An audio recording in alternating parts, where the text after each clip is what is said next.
Assalamu alaikum students, how are you all? Hope so that you are fine and good by the grace of Almighty Allah subhanahu wa ta'ala. I also hope that you are safe and sound at your homes in this prevailing weather situation. May Allah protect you. Okay students, let's move over today's lecture. आज के lecture की तरफ जाते हैं. In our today's lecture we will continue our reading. हम अपनी reading continue करेंगे.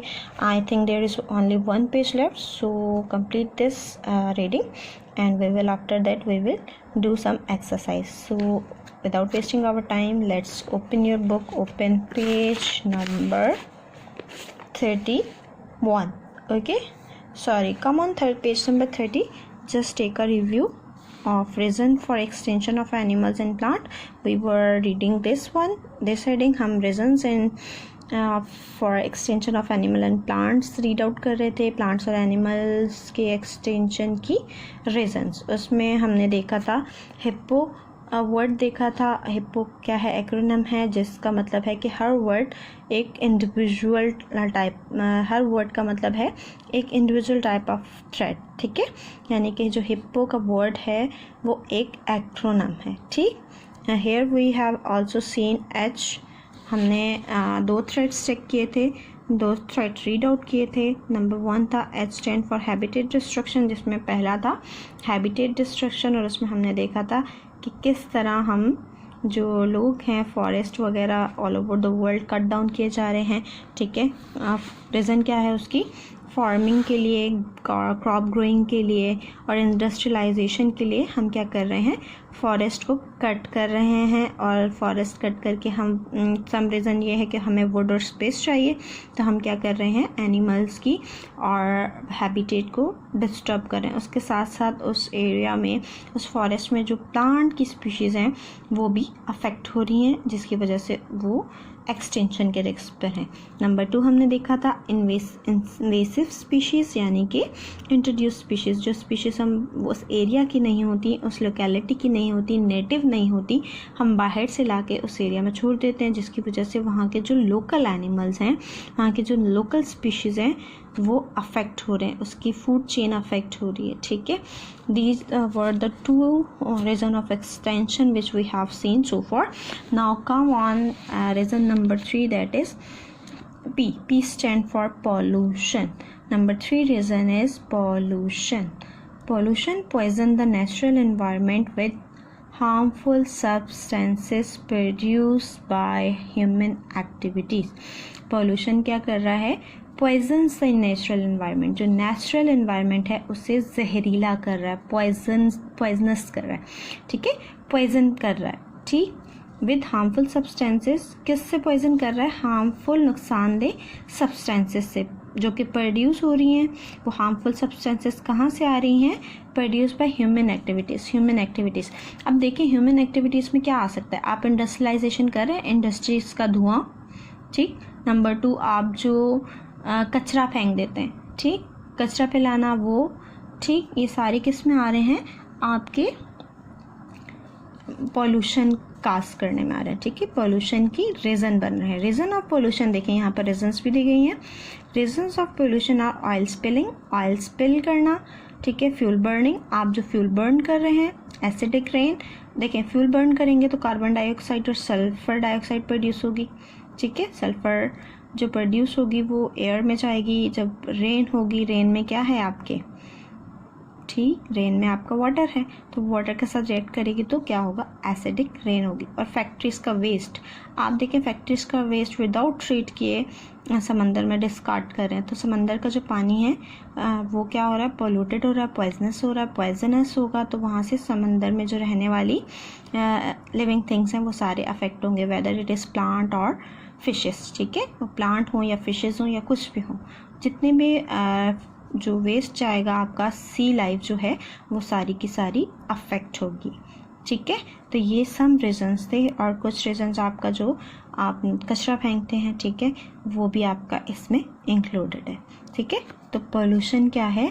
Main cause है, one of the main cause of extension of plant and animal. Number 4 is the second P stand for population. The growth of human population is the biggest threat to natural environment nowadays. यानी कि जैसे जैसे human population बढ़ती जा रही है तो उनकी नीड्स एंड डिमांड्स बढ़ती जा रही हैं, ठीक है। उनकी नीड्स एंड डिमांड्स को पूरा करने के लिए फॉरेस्ट को कट डाउन किया जा रहा है, इंडस्ट्रियलाइजेशन की जा रही है। जितनी ज़्यादा इंडस्ट्रियलाइजेशन की जाएगी उतनी ही ज़्यादा पॉल्यूशन बढ़ेगा तो अल्टीमेटली आपकी हैबिटेट डिस्ट्रक्शन होगी, ठीक है। सारे एक दूसरे से इंटरलिंक्ड ही हैं कॉजेज़। देखिए आपकी पॉपुलेशन, पहले जो एक चीज़ एग्जांपल दे रही हूँ, जस्ट 50 लोग इस्तेमाल कर रहे थे, जो एक कंपनी थी वो 50 थिंग्स प्रोड्यूस कर रही थी। अब वो उसकी नीड ह्यूमन पॉपुलेशन 50 लोग इस्तेमाल कर रहे थे एक चीज़, ठीक है। एक इंडस्ट्री 50 चीज़ें बना रही थी, ठीक। लेकिन अब ह्यूमन पॉपुलेशन 100 हो गई, तो आपकी इंडस्ट्री जो होगी उसे डबल प्रोडक्शन करनी पड़ेगी, यानी कि 1 से 2 इंडस्ट्री बनेगी। आपकी कंट्री में एक इंडस्ट्री तो नहीं है, और सिंपल आपकी कंट्री की एग्जांपल दे रही हूँ मैं। और अगर हम वर्ल्ड वाइड देखें तो कितनी इंडस्ट्रीज़ हैं, ठीक। जितनी ज़्यादा इंडस्ट्रीज़ होंगी उतना ही ज़्यादा क्या होगा, आपका फैक्ट्री वेस्ट प्रोड्यूस होगा, ठीक है। और उतना ही ज़्यादा आपका फैक्ट्री से धुआं भी निकलेगा और वो आपके एनवायरनमेंट को भी पॉल्यूट करेगा, एसिडिक रेन कॉज करेगा, ठीक है। और आप देखें जितनी ज़्यादा पॉपुलेशन होगी उतनी ज़्यादा व्हीकल्स की नीड भी होगी, ठीक है। गाड़ियों की नीड होगी, चाहे वो पब्लिक ट्रांसपोर्ट हो, चाहे वो आपकी पर्सनल कन्वेंस हो। तो आपकी कन्वेंस जो है वो किससे चलेगी, फ्यूल से, देखें। और जाहिर सी बात है इंडस्ट्रियलाइजेशन होगी तो जो इंडस्ट्रीज में प्रोडक्ट बनेंगी तो वो भी एक जगह से दूसरी जगह ट्रांसपोर्ट होने के लिए क्या यूज़ होगा, व्हीकल्स यूज़ होंगे। व्हीकल्स में क्या यूज़ होता है, फ्यूल यूज़ होगा। तो जब फ्यूल बर्न होगा तो डेफिनेटली आपका पॉइजनस होगा, पोल्यूशन कॉज होगा, तो अल्टीमेटली आपकी हैबिटेट डिस्ट्रक्शन होगी। Okay, the last one is O stand for over hunting, next one is over hunting यानी कि इजाफी शिकार करना। Many of the world's biggest and most impressive animal, दुनिया के मैनी ऑफ द वर्ल्ड यानी कि दुनिया के बिगेस्ट बहुत बड़े एंड मोस्ट इम्प्रेसिव बहुत ज़्यादा असर रखने वाले एनिमल्स जैसे कि whales, elephants, rhinos and tigers, ठीक है, are on the words of extension, वो ख़त्म होने के दहाने पर, ठीक है।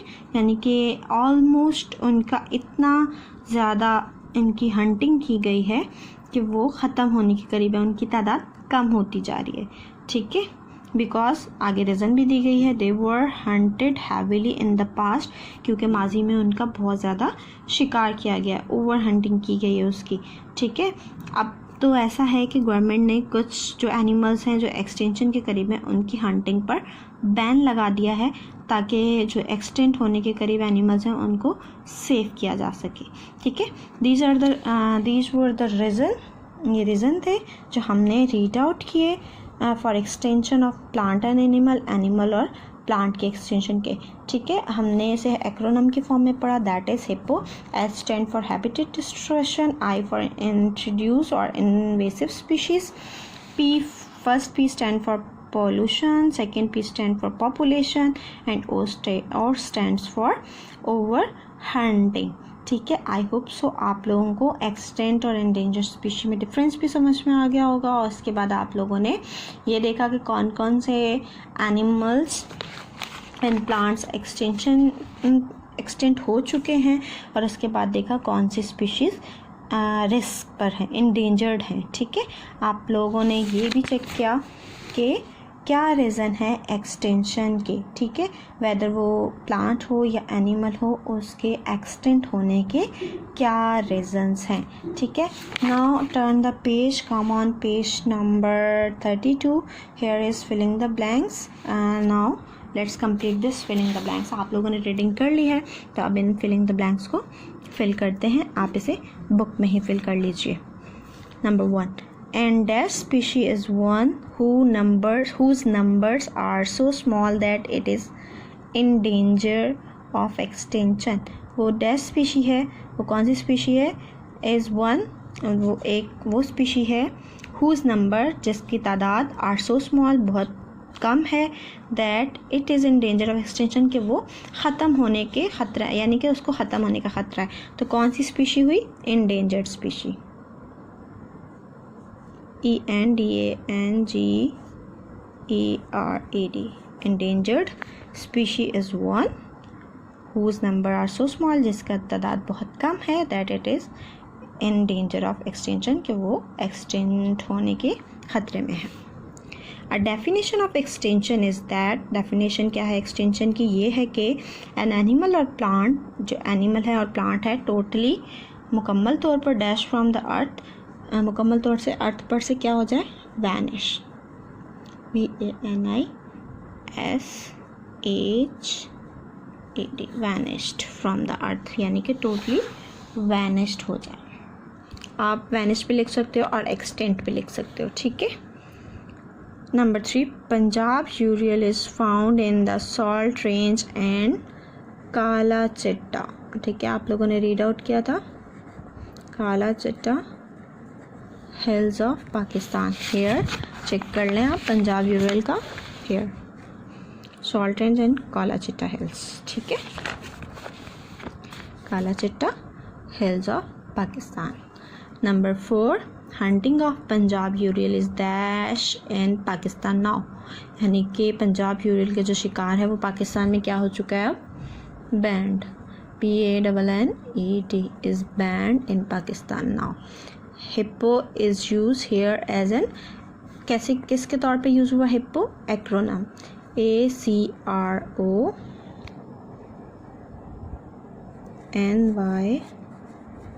Okay, acronym.